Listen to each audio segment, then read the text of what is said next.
I blocked my now ex-girlfriend after finding out she was engaged and didn't tell me. But she is depressed right now. Let's dive into this story. This sounds like a good one. Let's go. I just want to get this off my chest because this has been a whirlwind. My now ex-girlfriend, who's 28, recently distanced herself from me. I'm 26, due to mental health issues. Of course, I was very concerned about this and tried to stay supportive without pressuring her during a tough time in her life. We slowly stopped talking. The relationship was newer, so I didn't know her friends very well and decided to find their social media to see if I can stay in contact with them for updates on her well-being. My ex-girlfriend had told me during our 6 months that she doesn't use social media. When I found her friends online, I also found out my ex does have social media and uses it regularly. To my surprise, I found out she's been engaged to someone since 2019. When checking public records, her fiancé's primary address was listed as the same as hers. I was shocked and asked her about these things, despite her mental state. She denied the relationship and said they broke it off in 2020, to which I presented her with a photo of them in 2022. She told me she always lived alone and bought her place out of interest for seeing new areas, not living with a fiancé. She said I was being crazy and said it's none of my business. She told me to leave her alone and I said gladly, to which she wildly kept on talking. I think she panicked and realized she was losing part of her support system. Part of me is shocked, happy, and relieved to have found the truth and got out of there before I get myself into a mess with this person. But part of me feels terrible for leaving her when she's struggling and most likely adding to it. I guess I will never know what the full truth is or if she was even struggling. Am I a terrible person for doing this? Update: I did contact the fiancé and let him know what happens if he responds. 24 hours later, fiancé has not responded or hasn't seen the message on his social media yet.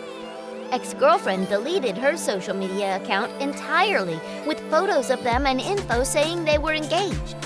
She still has another social media account that is private and actively uses that. I don't have access to that at this time. She has added 7 posts to it just this week. Additional update: I contacted her fiancé, who filled me in on a lot of details. We decided to get on a phone call to sort things out. It turns out they were together while I was talking with her.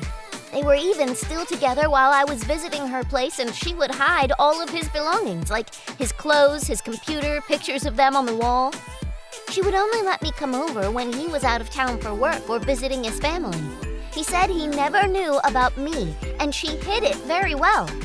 He also explained the following: they did end up breaking off the engagement, but he broke it off because he caught her cheating with not 1, but 2 other guys during their 5-year relationship, one of which happened right before she started talking to me. She would send them messages, talk dirty, sex them, etc. She did the same thing with me. I also found out that the way I met her and the things she said to me are the exact same things she told her fiancé before they moved in together and got engaged. This girl told me that she wanted to get married and move in with me just the same way. In addition to this, apparently, the fiancé met her while she had lived in another state and was in a relationship with someone in the army. She left her army boyfriend, who she met online, just like her fiancé and me, to be with this guy and moved in with him. The fiancé said he's not mad at me for any of this and was very chill and understanding. We both agreed that she is a crazy person. So it turns out she does this consistently and has made a pattern of it, almost as if she knows what she's going to do before it even happens. She knows all of the right things to say to get the guy emotionally attached to her, and then she does whatever she wants once she knows she has them wrapped around her finger. I guess once she gets bored with them or starts feeling guilty, she cuts it off and starts all over again with a new person and continues building on the lies of her past. Thank God I dodged this ticking time bomb. Holy. I've thought shit like this only happened in movies. This is seriously one messed up individual. I do not feel bad about blocking her at all anymore. She spoke with her fiancé after I contacted him, and she told him I lied about everything. When she got distant in our relationship together and said we needed a break, she went back to him, begging to take her back, and he said no, LOL. She probably would have come crawling back to me after I stuck around to support her in her hard times. I guess this guy asked and answered his own question. I don't think anybody thinks he's in the wrong here.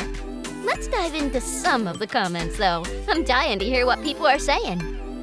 Fat Old Englishman says, "They are out there, unfortunately. Back in the 90s, I worked in a large company in the UK, and there was a young woman who had serial relationships with male colleagues, usually 2 men on the go at once. And when she got bored of a man, she'd get rid of him by reporting him to the management for sexually harassing her, knowing full well that her complaint would follow the man throughout his career and potentially cost him promotions in the future. Even once it had been deemed to be unjustified or fake. Apparently, she felt that if the man got dragged in and interrogated about a sexual harassment complaint and told by the management to have no contact with her or he'd be sacked, it wasn't her fault the relationship ended. When I started at the location she worked at, she'd already done this to 6 men. By the time she left for another company a couple of years later, she'd done it to 10 men, and all her complaints were automatically being treated as malicious. But they still went on the men's records. I had to do the initial investigation on one as a man's supervisor. HR bluntly said to me, it's just her again. Make sure you follow the procedures, but I can tell you now, it's bull. The bloke still got dragged in by them and treated as if he was a dangerous pervert or something, though. That was almost 30 years ago, and I still don't understand it myself. What's even less understandable to me is that I've had people try to claim that her behavior was totally acceptable when I've used this case as an example while training new supervisors and managers. Mostly, they seem to have latched on to the word harassment and ignored the facts, which was not exactly ideal when we were training people to carry out unbiased investigations. Especially as everyone knows that there's no smoke without fire, so the insinuations stick. That particular woman was playing her games before social media was invented. I hate to think what would happen in these days of trial by social media. The worst of it is that women like her make it easier for those in charge to dismiss genuine cases of harassment or worse. So they're doing women as a whole no favors at all. Satori2155 says true, but women can get away with this stuff in a way men can't. Both men and women are biologically wired to be more sympathetic towards women. It's why women can make false accusations and it's automatically believed, and the guy is guilty until proven innocent. Quelling QT says, I don't know about your assertion that women can make false accusations and is believed. Women are often not believed or thrown under the bus if they bring something up. I mean, look at the Kavanaugh-Ford thing. Let's just say that any false accusations are unfortunate for everyone and should be handled differently. I mean, if that lady went through 10 men, I think I'd have terminated her for cause for making multiple false allegations. Why is she still working somewhere? Mila Markovich says, it always sucks to find out that someone isn't the person you thought you knew. But you seem like you're handling this super well, and hopefully it won't cloud your perceptions going forward. I totally agree. This guy's been through a lot, but hopefully it hasn't damaged him too much that he can't move forward with a healthy relationship in the future. Good luck to you, buddy. Now it's time for your comments and opinions on this matter. Have you ever seen this happen to any of your coworkers, or have you ever been in this situation? Let us know in the comments. We read every single one of them. And until next time, let's keep the conversation rolling.